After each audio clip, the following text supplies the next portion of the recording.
Энэ удаагийнхаа бичлэгээр Өмнөд Солонгосын драм төрлийн Snowy Road киног товчлон ярьж өгөхөөр сонголоо. Машин авах уу эсвэл солих уу гэд эргэлзэж байгаа бол анхаараарай. Очин финанс нь автомашины лизингийн урамшуулалт хөтөлбөрөөр зарласан байна. Тухайлбал анхны машин авч байгаа бол 500 мянган төгрөгийн буцаан олголт, унжава машинаа урьдчилгаанд тооцсон барьцаалах боломж, дээр нь бүр хосороо гадаадад аялах эрхч багтжээ. Хамгийн амархан нь гэвэл очин финанс нь томоохон автомашины худалдааны төвд дээр салбартай тул тусгайлан салбар хайх шаардлагагүй. Автомашинаа сонгоод тухайн байршлаасаа шууд мэдээлэл авч 2хан цагийн дотор лизингийн шийдвэрээ гаргуулах боломжтой байна. Зээлийн давлах 75 18 18. Солонгосын Намгүм хотод Юнан нэртэй настай эмэгтэй хар дарсан зүүднээсээ сэрэв. Тэрээр улсаас өгсөн жижиг байранд ганцаараа амьдарч өдөр бүр гараар цамц нэхэн үүнийгээ зах дээр зарж амжиргаагаа залгуулдаг нэгэн. Нэг өдөр Юна цамцаа зарсны дараа шуудангийн хайрцагнаасаа эх орончид болон Ахмад дайчдын асуудал эрхэлсэн газраас ирсэн захиаг хүлээж авлаа. Улмаар тэрээр сандарч тэдний офис руу очиод нэгэн цагт эх орныхоо төлөө алба хааж байсан аавынх нь дайны үеэр үзүүлсэн эр зоригийн төлөө хүндэтгэл үзүүлж байгааг олж мэднэ. Юна ах Ёнжуугийнхаа талаар ямар нэгэн мэдээлэл байгаа эсэхийг асуухад харамсалтай нь ямар нэгэн мэдээлэл байсангүй. Юна тэндээс явах гэж байхдаа өөрийн хөрш болох сурагчийн дөрмт хувцс өмссөн Юнсүүтэй таарав. Юнсүү өөрийг нь жаахан байхад нь орхиод явсан эцэг эхийнхээ талаар мэдээлэл хайж энд иржээ. Автобусны зогсоол дээр Юнад өнгөрсөн амьдралынхаа дурсамжууд орж ирнэ. Тэрээр дэлхийн 2 дугаар дайны үед Солонгосыг Япончууд захирч байсан тэр үеийг дурсав. 1944 он жижиг тосгонд 14 настай Жумбон өдөр бүр хичээж маш ихээр ажиллана. Тэр ээжийнхээ боож өгсөн эндүүцсэн хувцсыг худалдан авахчийн байшинд хүргэж ирлээ.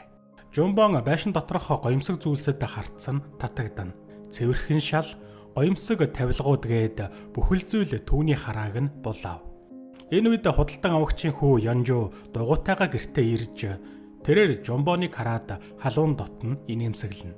Удалгүй Ёнжуугийн дүү Юна гэрээсээ гарч ирэх ба ах дүүс сургуулийн хувцас гялалтсан гутлнуудаа өмсөд сургууль руугаа явлаа. Тэднийг хараад Жумбон дотроо битүүрхэн атаархаж тэр ч бас сургуульд явахыг хүсэв. Оройн тэрээр ээжтэй сургуульд явах мөрөөдлийнхөө тухай хэлэхэд ээж нь гайхна. Жумбоны дүү сургуульд явдаг, харин одоо Жумбон сургуульд явахыг хүслээ. Нэг өдөр Жумбон дүүдээ өдрийн хоолой хүргэж өгөхдөө тэрээр чансан төмснөөс нь идэж байв. Энэ үед Ёнжуу хажуугаар нь өнгөрч байхдаа Жумбоныг хараад зогсоно. Ёнжуу түүнд бяцхан гүнж нэртэй ном өгөөд уншиж чадах эсхийг нь асуулаа. Хэдийгээр Жумбон уншиж чадахгүй ч толгой дохиж энэ мөчөөс эхлэн тэдний хооронд харилцаа бий болж хэн хэнийг гүйцэд ойлгохгүй шинэ мэдрэмжийг авав. Одоо цагт Юнсүү сургууль дээр асуудал үүсгэж тэрээр мөнгөгүй болохоор хулгай хийсэн хэрэгээр багштайгаа уулзна. Багш нь түүнийг хатуу зэмлэж сургуулаас гаргаж хэлснээр эдгэр үхс Юнсүүд маш хүн дээр тусч түүнийг илүү хэцүү зам руу түлхлээ.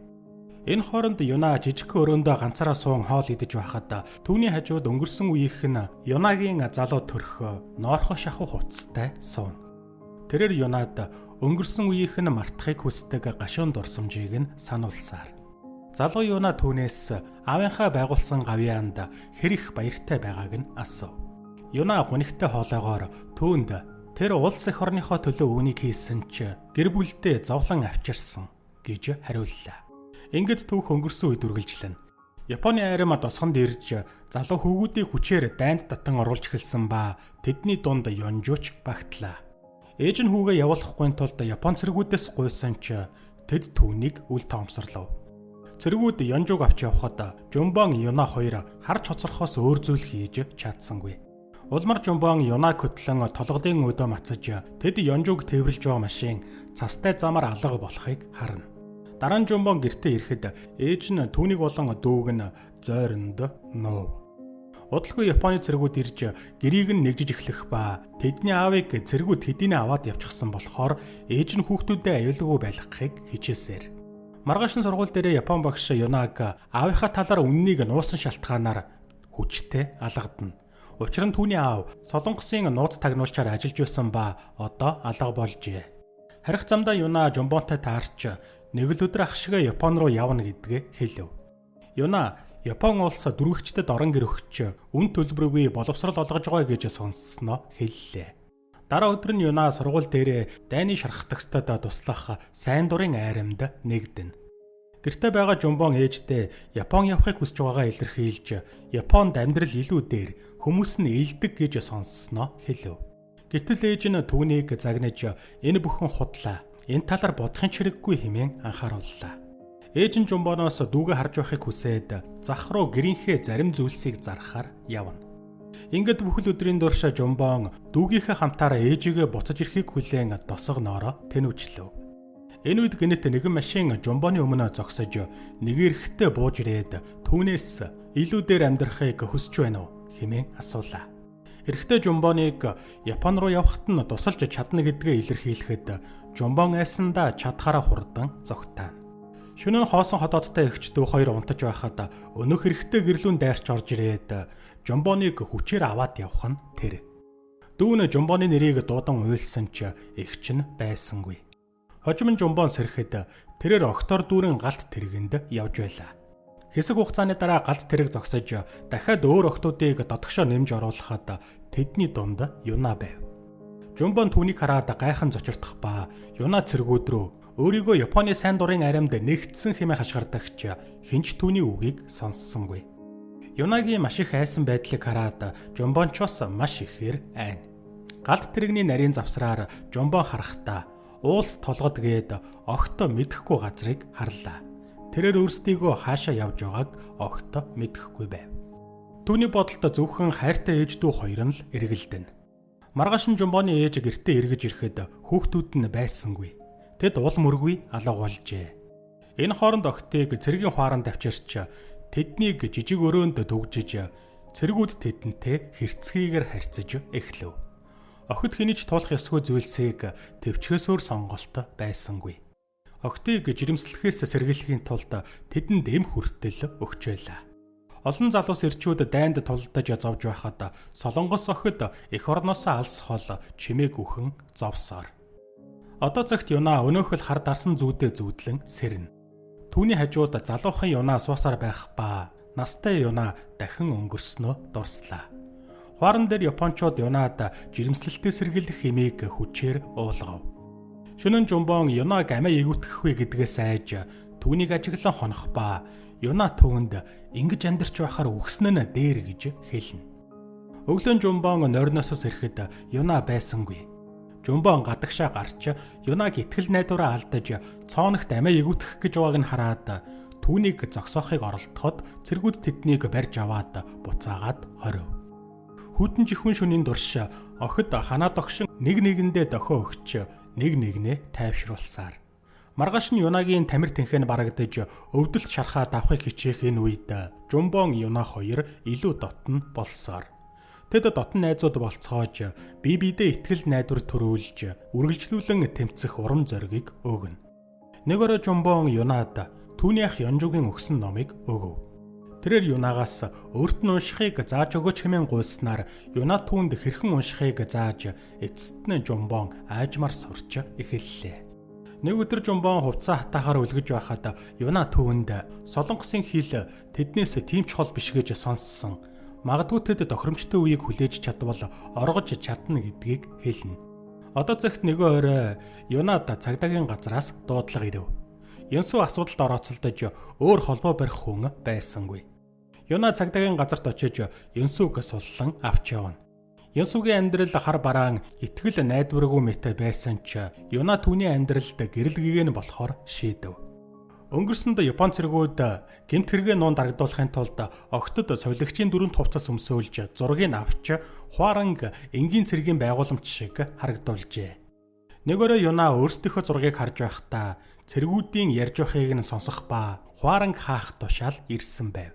Улмаар Юна эцэст нь өөрсдийг нь гэрлүүн илгээж магадгүй гэж итгэнэ. Тэр орой хуаран баяр тэмдэглэж байхад Юна ахлах чимэгтэйг нэгэн цэргийн жихэнд юм шивнэж байгааг хараад сэжиг төрлөө. Баярын дараа охтыг жагсаан гадагшаа гаргахад Юна Жумбонд ямар нэгэн зүйл биш байгааг хэлв. Ахлах чимэгтэй харагдсангүй. Энэ л тэдний зүгтаах боломж байх.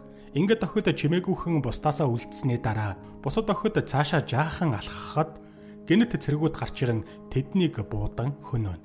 Ямар нэгэн байдлаар Юна Жумбон хоёроо зугтааж хуаран тэдний ард хоцорлоо. Ой дундуур явсаар өглөө болоход нар тэдний нүүрэн дээр тусч багхан ч гэсэн итгэл найдвар төрөв.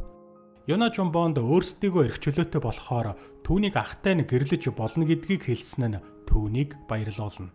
Мөн тэрээр Жумбонд үргэлж нандинаа хайрладаг сургуулийнхаа хүрмээ өгнө хэмээн амлалаа. Гэтэл Жумбон толгоогоос эксрээд одоо өмсөж чадахгүй гэж хариулв. Улмаар тэд бие биедээ амлалт өгч тэд буцаж очиод тэдэнд юу тохиолдсон талаар хизээч ярихгүй хэмээн тохиролцсон. Тэд үргэлжлүүлэн явсны эцэст ядарч хэсэг амархаар шийдлээ. Энэ үед Жумбон Юнагийн мөрнөөс нь цус алдаж байгааг харах ба тэрээр зогтааж байхдаа буудулсан ч энэ бүх хугацаанд шархаа нуусаар байжээ. Юна баг зэрэг инээмсэглэж орж байгаа засаа төөнд ээжийнх нь хийдэг байсан хөвөнтэй хүнжлийг санагдуулж байна гэв. Юна маш их ядарч амархыг хүсэж байгаа болохоор тэрээр Жумбонд хуарангаас авсан зургаа өгч хизээч битгий мартаарай гэж шивнэлээ. Ингээд хэсэг хугацааны дараа Юна амьсгал хураав. Жумбон цаашаага ганцаараа явж тэрээр өлсөж туйлдж ядарсаар. Тэрээр хэдэн өдрийн дур шалхсаар эцэст нь өөрийнхөө досхонд хурж ирлээ. Жумбон гэрээ орхисон цагаас хойш бүхэл бүтэн 1 жил өнгөрчээ. Харамсалтай нь досгон нь намгүн байх ба балгас шахуу болсон байв. Жумбон гэртээ ирэхэд ээж дүү хоёр нь байсангүй.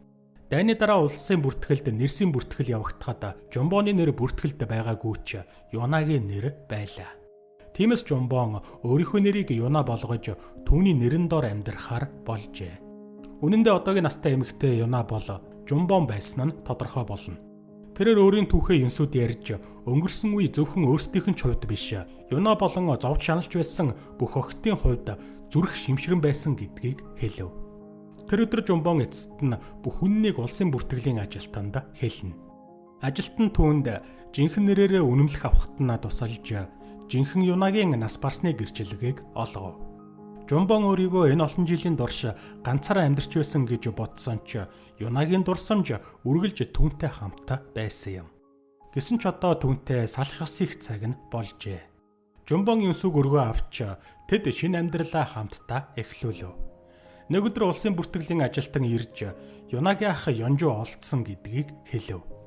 Ёнжу гэр бүлийнхнийхээ мэдээг огт аваагүй болохоор Японоос Солонгос руу буцаж ирээгүй байж. Дараа нь Жумбон Ёнжу руу захидал бичиж өөрийн нэгсэн цамцаа цуг илгээлээ. Тэрээр захидалтаа таныг амьд байгааг мэдэх үнэхээр сайхан байна. Намайг санаж байсанд баярлалаа гэж бичжээ. Тэр өдрөөс хойш олон 10 жилийн турш Жумбоныг дагсан хар дарсан зүүдийг тэрээр дахин зүүдэлсэнгүй.